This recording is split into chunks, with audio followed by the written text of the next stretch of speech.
सुरुमा चाहिँ सानो लगानीमा गर्न सकिने तालिम भनेको यो पनि घरमै बनाउन सकिन्छ, घरमै गर्न सकिन्छ। र अर्को मैनबत्ती तालिम पनि हो, तर हामीसँग त्यति लोड सेडिङ नभएको कारणले गर्दा मैनबत्ती तालिम चाहिँ हामीले नगरेको हो। अर्को चाहिँ हामीले कृषि सम्बन्धी तालिम पनि लिन खोजेका थियौँ।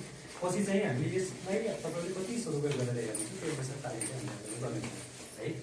अब हामीले धेरै अब भूमिका नभएर है 2 दिनसम्म हामीले यो कार्यक्रम आयोजना गरेर